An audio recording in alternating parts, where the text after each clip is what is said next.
Yo, what's going on guys, Kabilo here. This video is just gonna be a weapons guide for Lyney. I'm just gonna be ranking the bows in the game based around which are the best for her. So yeah, let's begin. Alright, so what are you gonna need for a weapon for Lyney? She's gonna be mainly just like a normal damage character, you can say. So obviously you're just gonna need the normal like damage weapon options. So you know, crit rate, crit damage, a high base attack, attack percentage is gonna be pretty good. Any charge attacks, bonuses are gonna be pretty good and stuff like that. So it's pretty simple actually. So yeah, with that being said, let's have the bows in the game and rank them. Alright, first of all, we have the Raven bow. Just elemental mastery. You know, the base attack is kind of high for a 3-star, but that doesn't matter, so it's going D tier. Sharpshooter's Oath, crit damage as a substat, and then increases damage against weak spots, which is not really that important. It's a good passive, but it's not like that consistent. So yeah, I wouldn't really say it's a super good weapon.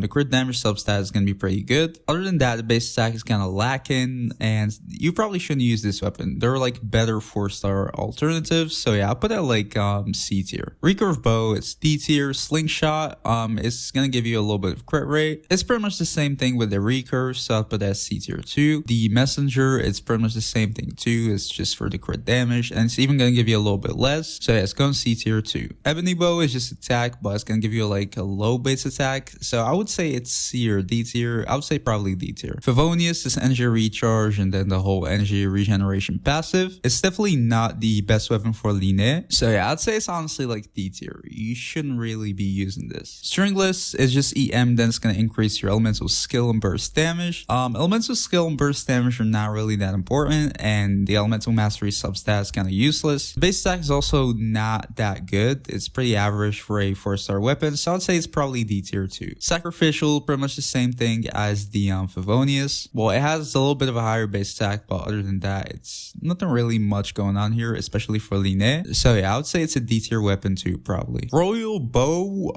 it's just an average base attack and then attack, and then you have the royal passive, which is not really that good. I would say it's probably a C tier weapon too, just for the high base attack. It's a 4-star weapon. Other than that, it's not really that good. We've got Rust. It's pretty much the same thing with attack and the base attack, but it's also going to decrease your charge attacks damage, which is not really that good. So honestly, I probably put it like lower C tier just for the high base attack again and the attack, but generally speaking, it's not that good. So I put that like very low C tier. Proud type Crescent, pretty much the same thing too, kind of an average base attack and then attack as a substat. And then you have the charge attack hits on weak points. It's going to increase your movement speed, and it's also going to increase your attack. So it's going to give you a lot of attack if you manage to hit enemies with weak points. Now, a lot of enemies might not have weak points and stuff like that, but usually speaking, it's still a pretty good passive. So yeah, I would say the Proud type Crescent is a decent weapon for Lyney. I'd put it like B tier. Compound bow is just physical damage, so it's going D tier. We have the Blackcliff war bow.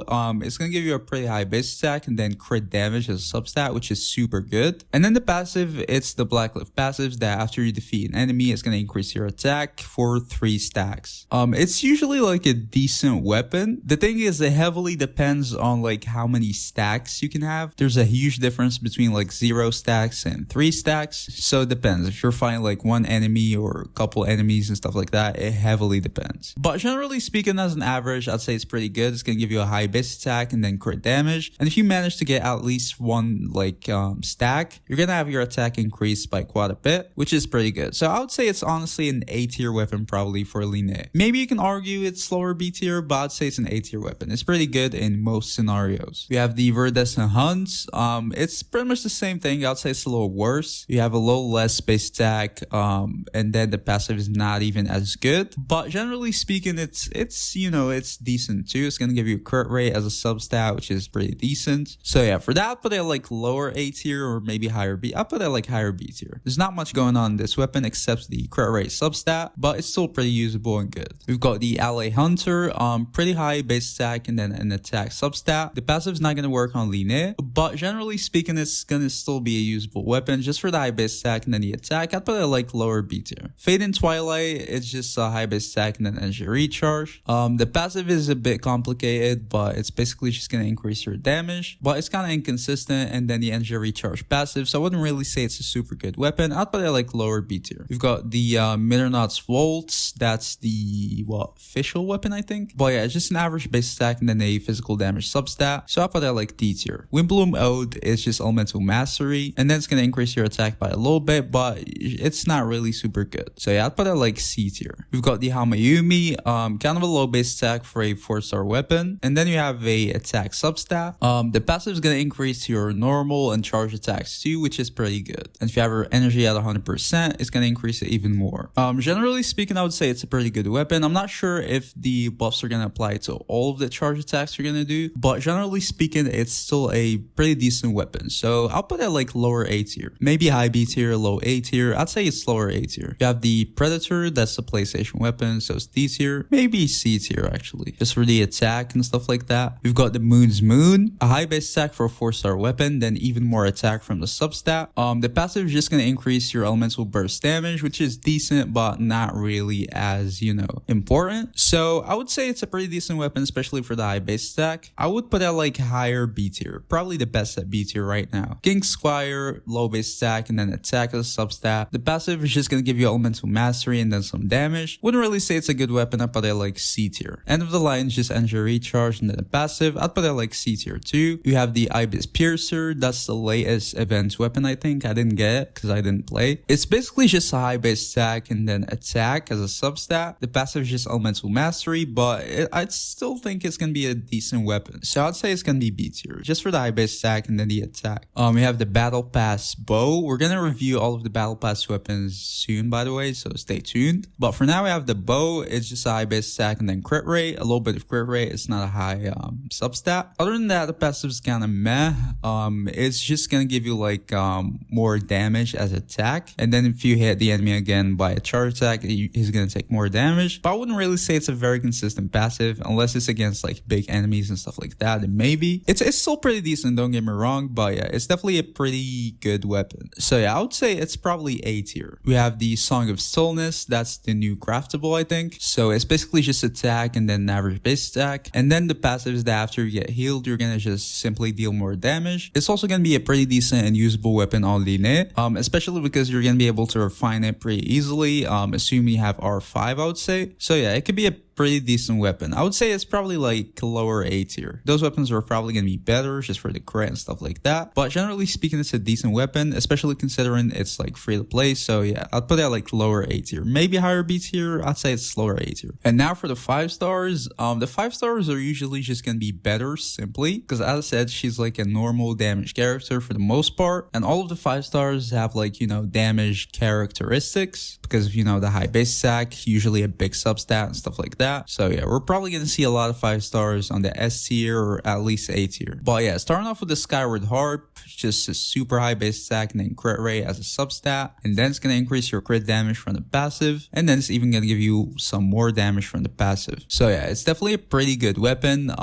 It's definitely S tier, just simply. It's probably going to be better than everything here. So yeah, it's S tier. You have the Amos, a high base attack too, and then attack as a substat. It's also going to increase your charge attacks damage, which is pretty good. So yeah, I'd put it like lower S tier, maybe honestly higher A tier. It's probably gonna be a little worse than all of the 5 stars because there's no crit there. It's the passive is good, but not super good. It's not really gonna increase your charge attacks by a lot, but generally speaking, it's still a super good weapon. So I'd put it like higher A tier, I would say. We have the LG for the end. Well, this weapon was not really made for Lyney in mind, so it's just gonna give you like energy recharge and then a supportive passive, but it's still gonna have a high base attack, so it wouldn't really be like terrible, even though it's not intended for Lyney at all. I'd put it like mid B tier, I would say. It's still usable, but it's definitely not good. You shouldn't use it on Lyney. We have the Polar Star, a high base attack and then crit rate as a substat. It's just going to increase your elemental skill and burst damage just like that as a default, and then it's going to increase your attack based around how many stacks you have. You're probably going to be able to get at least 1 stack, sometimes maybe more, but even for 1 stack, it's still going to be pretty good. You're having crit rate, elemental skill, and elemental burst damage increased by a little bit, and then attack increase. So yeah, it's definitely a pretty good weapon. I'd definitely put that S tier. You have the Aqua Simulacra, a low base attack for a 5-star weapon, but it's going to give you a huge crit damage substat. And then the passive is just going to increase your HP and simply increase your damage when there are enemies nearby, which is pretty good. So yeah, I would say it's definitely an S tier weapon too. A huge crit damage substat and then very easy to have passive, which is also pretty good. So yeah, I'd say it's an S tier weapon. We have the Thundering Pulse, a high base attack and then crit damage as a substat too. It's also going to increase your attack as a default from the passive. The rest of the passive is going to increase your normal attacks damage, which is also pretty decent. And I would say it's probably fairly easy to maintain at least like 1 or 2 stacks most of the time. So it's definitely going to be a pretty decent weapon for Lyney. I'd say it's an S tier weapon too, definitely.